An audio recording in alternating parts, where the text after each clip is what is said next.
राम राम दोस्तों, जय बाबा नीम करोली महाराज जी की। आशा है कि आपके ऊपर भी बाबा नीम करोली जी की अपार कृपा होगी। आपके घर परिवार में भी सभी कुशल मंगल हो, यही मैं प्रार्थना करता हूँ बाबा नीम करोली महाराज जी से और सभी देवी देवताओं से। तो दोस्तों, आज मैं आपको सुनाता हूँ धेनुमानस का अगला पाठ। इस पाठ में भगवान श्री कृष्ण ने गाय माता की पूजा करने से हमें क्या क्या लाभ होते हैं। हम अगर गाय माता की पूजा करते हैं तो भगवान हमारे कितने सारे पाप काट देते हैं, ये इसमें बताया गया है।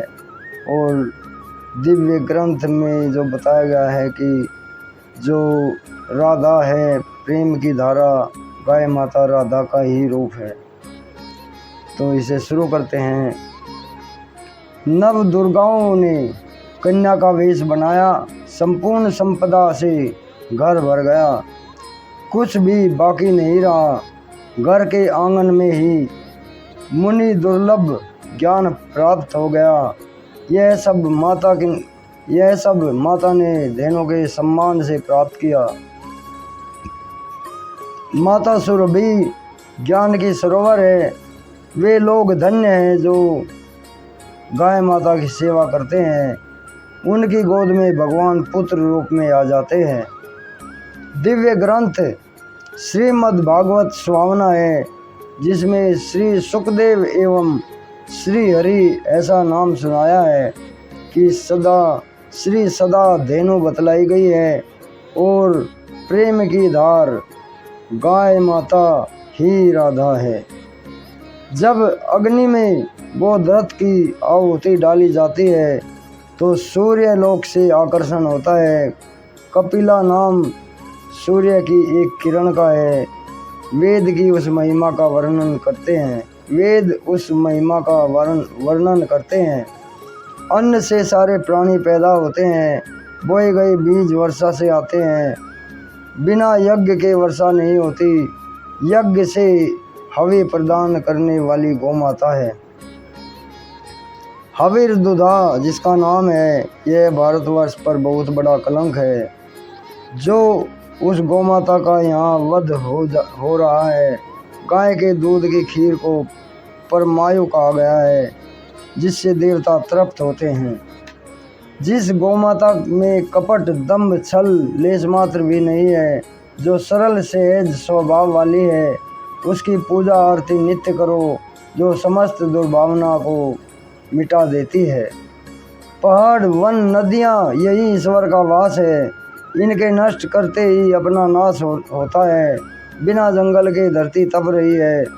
जीवन हमेशा वन में ही रहता है।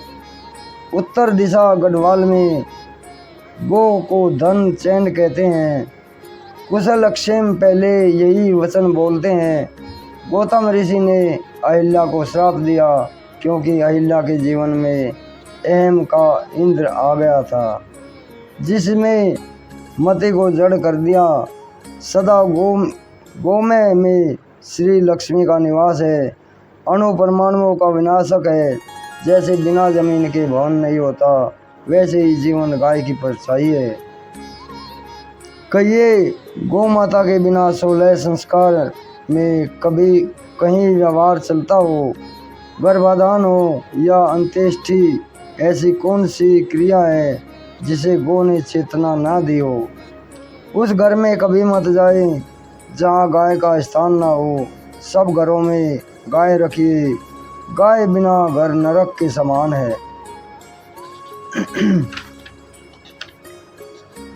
अधम नराधम असीमित अभागी वे लोग जो गाय को मांस के लिए मारते हैं।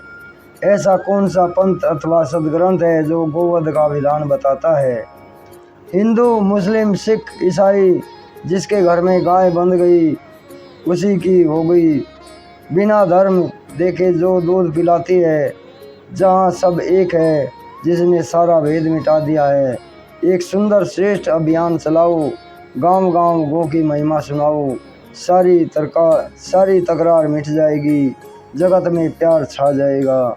वैर भाव सारा गौ माता ही मिटा सकती है। जिसके मन में गणपति का निवास है, रिद्धि सिद्धि जिसके पास निवास करती हैं, जिनके हित के लिए भगवान हरि अवतार धारण करते हैं, उन विप्र संत सुर में केवल गोमाता ही आज लाचार बनी हुई है। पूजा जप तप योग व्रत इनके मूल को धेनु को जानो, इनके नाश करते ही सब नष्ट हो रहा है। धेनु पुण्य की खान है, धर्म अर्थ काम को देने वाली, मुक्ति दान की गर्जना दिन रात करने वाली, इसलिए इसका नाम कामधेनु कहा गया है। जो सेवा करे उसे तुरंत विश्राम प्राप्त होता है। जो व्यक्ति धेनु के चर्म की वस्तुओं का प्रयोग करता है, वह अपने धर्म को नाश करके नरक का संयोग बनाता है। जिस जल से गौमाता को तृप्ति मिलती है वही जल पावन है, ऐसा सज्जन लोग गाते हैं। भगवान अंतर्यामी है, सब जानते हैं। मनुष्य अपने स्वार्थ से ही सुनता एवं पहचानता है। कान केवल गाय के पास है, संसार बहरा है।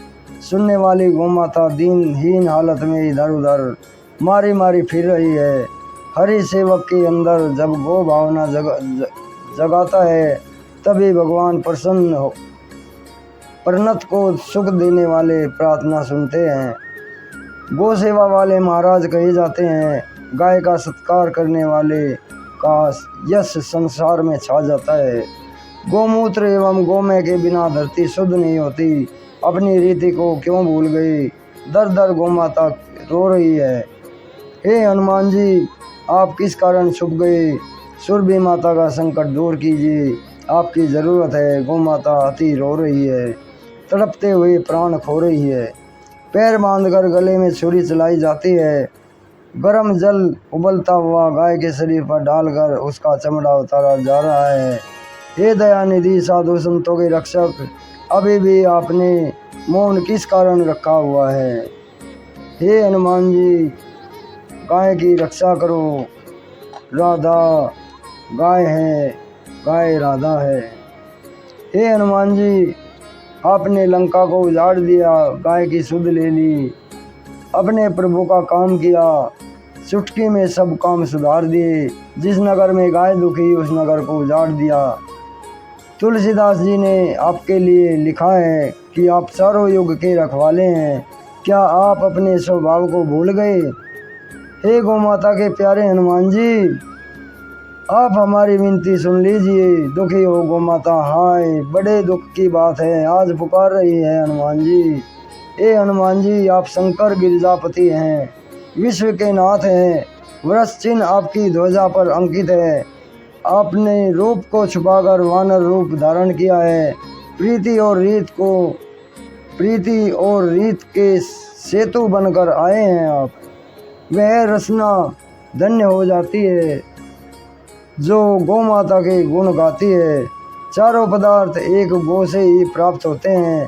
गोपाष्टमी का पर्व सब प्रकार से सुहावना है।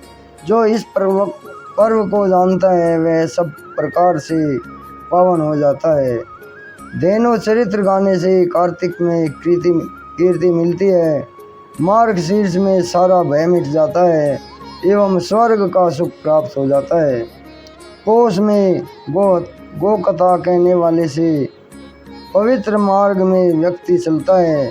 माघ के महीने में पापों के नष्ट करके सारा शुभ प्राप्त करता है। फागुन के महीने में गो कथा गाने से गुणों की प्राप्ति एवं अवगुणों का नाश होता है। चैत्र महीने में चित्त की परमात्मा का प्राकट्य करता है। वैतरणी नदी से बैसाख का महीना पार कराता है। ज्येष्ठ महीना अपने इष्ट के दर्शन करवाता है। आषाढ़ के महीने गो कीर्ति गाने से सारी आशा पूरी होती है। सावन के महीने में भगवान से दूरी मिट जाती है। भाद्रपद चारों दिशाओं में शुभ पैदा होता है। अश्विन सारी ईर्षा को मिटा देता है। 12 फल गौ माता से मिलते हैं। इसकी महिमा असीमित अपार है। जो लोग गौ की महिमा को नहीं जानते वे पृथ्वी पर केवल भार स्वरूप पैदा हुए हैं। धनदा गौ माता नवनिधि की दाता है। जन्म देने वाली माता एवं गौ माता दोनों का दूध समान है। गो रस पाते ही मेधा शक्ति बढ़ जाती है। 7 चक्रों का भेदन हो जाता है। गाय का दूध तुरंत शक्ति बढ़ाने वाला है। जो गाय के दूध को पीता है वह प्रेम के सरोवर में मुग्ध रहता है। गाय को दिया हुआ अन्न सोमरस बन जाता है जिससे सारे देवता प्रसन्न होते हैं, ऐसा कहा गया है। जय गौ माता, जय श्री राम, जय हनुमान जी की, जय श्री कृष्ण, जय बाबा नीम करोली महाराज जी, राम माँ। दोस्तों, इस पाठ को अगर आपको ये समझ में आए गाय माता की महिमा, अगर आप इसे शेयर करेंगे तो मैं अपनी आत्मा से बाबा नीम करोली जी के शरण में बैठकर इनसे प्रार्थना करता हूँ कि मेरा भाई जो इस वीडियो को पूरा देखे और आगे शेयर करे, उसके सारे कष्ट हर ले मेरे प्रभु। दोस्तों, इस वीडियो को आगे शेयर ज़रूर करें ताकि सभी को गाय माता की महिमा का पता चले और सभी गाय का सम्मान करें मेरे भाई। तो अभी इजाज़त लेता हूँ। जय राम जी की, जय हनुमान जी की, जय बाबा नीम करोली महाराज, जय गौ माता की।